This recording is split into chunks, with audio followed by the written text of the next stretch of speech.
नमस्कार, मैं ऋचा सिंह और आप देख रहे हैं सी न्यूज भारत। वक्त हो चुका है न्यूज बुलेटिन का। इस बुलेटिन में बात करेंगे देवरिया की, जहां डीएम ने दृष्टि बाधित व्यक्ति को दी स्मार्ट छड़ी। साथ ही बात करेंगे कैमूर के हरिदास शर्मा की, जिन्होंने प्रगति मैदान में नई दिल्ली में लहराया कैमूर का परचम।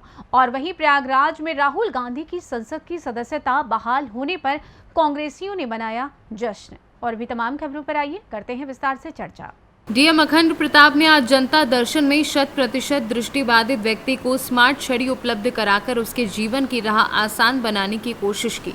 जिलाधिकारी ने जिस सहृदयता एवं तत्परता के साथ दृष्टिबाधित दिव्यांग की सहायता की, उसकी चर्चा हर कोई कर रहा है।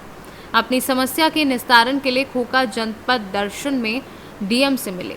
अपनी समस्या सुनाने के दौरान खोखा ने स्मार्ट छड़ी सुगम्य केन की चर्चा छेड़ी और बताई कि हाल ही में एलिम्को एवं जिला प्रशासन द्वारा दिव्यांगजनों के लिए आयोजित सहवर्ती उपकरण वितरण कार्यक्रम में वह शामिल नहीं हो पाया था। खोखा ने डीएम से स्मार्ट छड़ी दिलाने की गुजारिश की। जिलाधिकारी ने तत्काल दिव्यांगजन सशक्तिकरण अधिकारी को फोन किया और एक सुगम्य केन मंगवाकर खोखा को दिया। डीएम ने खोखा को स्मार्ट छड़ी की कार्यप्रणाली के विषय में विस्तार पूर्वक समझाया। उन्होंने बताया कि इस छड़ी में आधुनिक सेंसर लगे हैं जो 3 मीटर के दायरे में आने वाले किसी भी बाधा अथवा व्यक्ति के सामने आने पर कंपन करने लगता है, जिससे दृष्टिबाधित व्यक्ति सतर्क हो जाता है। डीएम ने बताया कि मेक इन इंडिया के तहत पूर्णतः स्वदेशी तकनीकी से एलिम्को द्वारा विकसित छड़ी दृष्टिबाधित दिव्यांगजनों की राह सुगम बनाने में प्रभावी सिद्ध होगी। स्मार्ट छड़ी मिलने से अत्यंत प्रसन्न खोखा ने डीएम का आभार व्यक्त किया। उन्होंने कहा कि जिलाधिकारी ने अत्यंत तत्परता एवं सहृदयता से उसकी सहायता की है।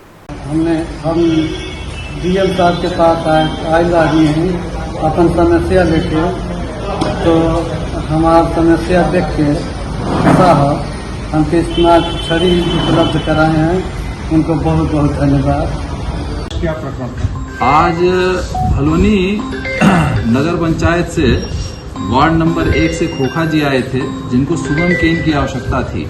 तो शायद लास्ट टाइम ये सुगम केन ले नहीं पाए थे, तो तत्काल हम लोगों ने जिला दिव्यांग कल्याण अधिकारी से वार्ता की और इनको ये जो है सुगम केन तुरंत उपलब्ध कराई गई। इस केन की खासियत ये होती है कि इस केन को इंडिजिनियसली एलिम्को के द्वारा डेवलप किया गया है। इस केन को जब हाथ में पकड़ते हैं तो इसकी चार्जिंग एक सिंपल मोबाइल के चार्जर से होती है और इस केन में 3 मीटर की दूरी तक अगर कोई अवरोध नहीं है, कोई वाइब्रेशन नहीं होता है, और लेकिन 3 मीटर की दूरी पर जैसे ही कोई अवरोध दिखाई देता है, इस केन में एक हल्का वाइब्रेशन शुरू होता है और जैसे जैसे वो अवरोध पास आता जाता है, इसकी वाइब्रेशन की जो है इंटेंसिटी बढ़ती जाती है। तो एक तरह से ये दिव्यांगजनों को इस बात के लिए पूरी तरीके से सेंसिटाइज करती है कि सामने अवरोध जो है कितनी दूरी पर है और किस प्रकृति का है। तो ये बड़ी हेल्पफुल है। तो आज जिस तरह से खोखा जी को मिला है, इस तरह से जनपद में अगर अन्य कोई भी दिव्यांगजन जो कि इससे पाने से वंचित हों, पूरी तरीके से पात्र हैं, आ सकते हैं और इसको प्राप्त कर सकते हैं। देवरिया से सी न्यूज संवाददाता ज्ञानेंद्र नाथ मिश्रा की रिपोर्ट।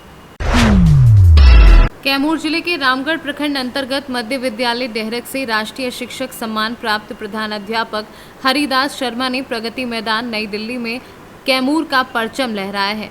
2 दिवसीय फेस्टिवल ऑफ लाइब्रेरी 2023 कार्यक्रम का उद्घाटन राष्ट्रपति द्रौपदी द्वारा प्रगति मैदान नई दिल्ली में संपन्न हुआ। इसमें राष्ट्रीय शिक्षक सम्मान प्राप्त प्रधानाध्यापक हरिदास शर्मा ने भाग लेकर कैमूर का नाम रोशन किया है। वापसी के बाद उन्होंने बताया कि टेक्नोलॉजी के युग में आज वास्तविक पुस्तकालय की अत्यंत आवश्यकता है, जिसे ग्रामीण क्षेत्र से लेकर राष्ट्रीय स्तर तक समृद्ध करने की पहल की जरूरत है। उन्होंने बताया कि राष्ट्रपति द्वारा संबोधन प्राचीन विश्वविद्यालय तक्षशिला एवं नालंदा विश्वविद्यालय की चर्चा करते हुए बताया गया कि वहां पुस्तकालय इतना समृद्ध था कि नष्ट करने के बावजूद का भी दिनों तक चलता रहा। वर्तमान समय में राष्ट्रीय स्तर से लेकर के ग्रामीण स्तर तक के इसे समृद्ध करने की जिम्मेदारी सरकार के साथ साथ समाज सेवी एवं अन्य समुदाय को लेने की आवश्यकता है। कैमूर से सीनू संवाददाता राम प्रवेश तिवारी की रिपोर्ट। प्रयागराज कोराव थाना के पसना ग्राम सभा सरकारी ठंडी बियर की दुकान में दबंगों की दबंगई देखने को मिली। 5000 नकदी मांग रहे हैं। ना देने के बाद दुकान की लोहे की छड़ को किस तरह से तोड़ रहे हैं ये आप वीडियो में साफ तौर पर देख सकते हैं। साथ ही अपशब्द बोलते हुए भी नजर आ रहे हैं। ये वीडियो सोशल मीडिया पर तेजी से वायरल हो रहा है, जिसका एसीपी ने संज्ञान लिया है। इंस्पेक्टर कोराव को आदेश दिए हैं और उनके ऊपर कार्यवाही की जाएगी। बताया जा रहा है कि जो वीडियो में दिखाई दे रहे हैं इससे पूर्व भी कई बार ऐसी घटनाओं को अंजाम दे चुके हैं। प्रयागराज से सीनू संवाददाता बुद्धसेन वर्मा की रिपोर्ट। राहुल गांधी की संसद की सदस्यता बहाल होने पर प्रयागराज में कांग्रेसियों ने जश्न मनाया और मिठाइयां बांटकर खुशी का इजहार किया। इस मौके पर डॉक्टर दिनेश कुमार सोनी ने कहा कि आज सत्य की जीत हुई है। उच्च न्यायालय के प्रति लोगों की आस्था और मजबूत हुई है। वहीं वरिष्ठ पार्षद तस्लीमुद्दीन ने भी कहा कि सत्य की जीत हुई है। उच्च न्यायालय ने राहुल गांधी की संसद सदस्यता बहाल करके भाजपा के मंसूबे पर पानी फेर दिया है। वहीं डॉक्टर दिनेश कुमार सोनी ने कहा कि आज का दिन इतिहास का एक हिस्सा बनेगा। इस मौके पर वरिष्ठ पार्षद तस्लीमुद्दीन, शहर अध्यक्ष अरशद अली, इरशाद उल्लाह, तबरेज अहमद, अब्दुल कमाल, मोहम्मद हसीन, राजदीप, महफूज अहमद, पप्पू, जाहिद नेता, मुख्तार अहमद, गुलाम वारसी, मोहित नेगी आदि लोग मौजूद रहे। सत्य में जीते, आखिर सत्य की जीत हुई। जिस तरीके से भारतीय जनता पार्टी द्वारा साजिश तहत राहुल गांधी जी की सदस्यता को खत्म किया गया था, आज सुप्रीम कोर्ट में उस पर मोहर लगा दी और बता दिया कि सत्य की हमेशा जीत होती है। आज राहुल गांधी जी की सदस्यता संसद में बहाल हो गई। इस पे हम कांग्रेसियों ने खुशी का इजहार किया और मिठाई बांटकर खुशियां लोगों के बीच में बांटी। जिस तरीके से नफरत के बाजारों में मोहब्बत की दुकान राहुल गांधी जी ने लगाना शुरू किया है, इससे विरोधियों के खेमे में खलबली मच गई है। आज एक शेर के माध्यम से मैं ये जनता को ये संदेश देना चाहता हूँ कि हम दोनों मशहूर हैं इस जमाने में, वो आग लगाने में और हम आग बुझाने में। राहुल गांधी जिंदाबाद, कांग्रेस पार्टी जिंदाबाद। मैं अरशद अली, महानगर अध्यक्ष अल्पसंख्यक कांग्रेस पार्टी इलाहाबाद। माहौल है आप लोगों में वापस हुई है, पूरे कांग्रेसियों में हर्ष है। 5 लाख जनता ने उनको चुनकर भेजा था, वायनाड की जनता ने। 5 लाख जनता का यह डबल इंजन की सरकार अपमान कर रही थी। यह वहाँ के उन संसदीय क्षेत्र की जीत है, पूरे भारतवर्ष की जीत है। सत्य की जीत हुई है और असत्य की हार हुई है। डबल इंजन की सरकार हर मोर्चे पर फेल है। आने वाला समय देश का है, कांग्रेस का है। 2024 में कांग्रेस पूर्ण बहुमत से सरकार बनाने जा रही है और हम लोगों को, कांग्रेस पार्टी को राहुल गांधी ने बताया, संविधान पर उनको पूरा भरोसा था, सुप्रीम कोर्ट पर पूरा भरोसा था और विपक्ष की आवाज़ को दबाना, संविधान की धज्जी उड़ाना है, संविधान का अपमान करना है। और यह जो डबल इंजन की सरकार बनी है, ये केवल बदले की भावना से राजनीति कर रही है। ऐसी राजनीति कभी नहीं होती थी। आपका परिचय जानना चाहिए। डॉक्टर दिनेश कुमार सोनी, मुख्य महासचिव, जिला कांग्रेस कमेटी प्रयागराज, सदस्य उत्तर प्रदेश कांग्रेस कमेटी लखनऊ। आने वाला भविष्य कांग्रेस का है, क्योंकि एक सरकार ठगी सरकार है, ठग रही है नौजवानों से, किसानों से। इन्होंने कहा था किसानों की आय दुगनी हो जाएगी, लेकिन आज तक ये इनका फार्मूला सफल नहीं हुआ। किसान परेशान है, बिजली से परेशान है, पानी से परेशान है, खाद से इतनी महंगाई बढ़ गई है, खाद महंगी हो गई है, बिजली महंगी हो गई है, जिससे किसान त्रस्त है। नौजवान को रोजगार नहीं मिल रहा है, सारी कंपनियां बंद हो गई हैं और महंगाई आप देख रहे हैं। 2014 में गैस का भाव 400 रुपये समथिंग था, आज 1200 रुपये में गैस मिल रही है। 3 गुना दाम बढ़ गया है। तो 2014 से 2022-23 तक 8 साल के अंदर 4 गुना महंगाई बढ़ गई। तो ये सरकार गरीबों के हित में नहीं है, पूंजीपतियों की सरकार है और पूंजीपति इसको चला रहे हैं। हमारे देश में अभी 80% लोग गरीब हैं, जो रोज़ कमाने और खाने वाले व्यक्ति हैं। तो ये सरकार गरीबों के खिलाफ है। परिचय जानना चाहेंगे। हमारा नाम प्रकाश चंद पांडे, ब्लॉक कांग्रेस कमेटी के अध्यक्ष करछना। प्रयागराज से सीनू संवाददाता मंगला प्रसाद पटेल की रिपोर्ट। रेवाड़ी से भाजपा के पूर्व विधायक रणधीर सिंह कापड़ीवास ने केंद्रीय मंत्री राव इंद्रजीत सिंह के उस बयान पर तीखी प्रतिक्रिया व्यक्त की, जिसमें उन्होंने कहा था कि नूह की घटना में धार्मिक संगठनों के पास भी हथियार थे। इस पर पूर्व विधायक ने कहा, केंद्रीय मंत्री व राव इंद्रजीत सिंह का खिसक गया है दिमाग, पार्टी दिमाग का करा इलाज, अन्यथा हो सकता है बड़ा नुकसान। उन्होंने कहा कि केंद्रीय मंत्री राव इंद्रजीत सिंह के बयान से असली व नकली बीजेपी का फर्क साफ दिखाई देता है।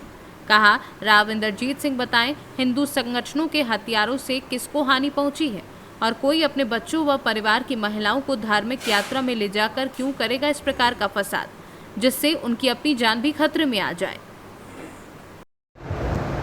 मेरे साथ बैठे पूर्व चेयरमैन गुरदयाल नंबरदार जी, आज ये प्रेस कॉन्फ्रेंस बहुत ही संवेदनशील, दुखदाई, कष्टदायक मुद्दे पर होने जा रही है। आज मैं आपके माध्यम से बहुत महत्वपूर्ण बातें कहने जा रहा हूं और इसीलिए बातचीत के लिए आपको बुलाया है। आज सबसे ज्वलनशील मुद्दा नूह में हुई उपद्रवियों द्वारा हिंसा का है।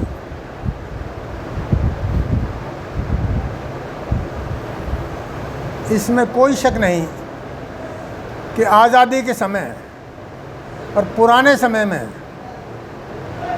हमारे मुसलमान भाइयों ने देश की आज़ादी में हिस्सा लिया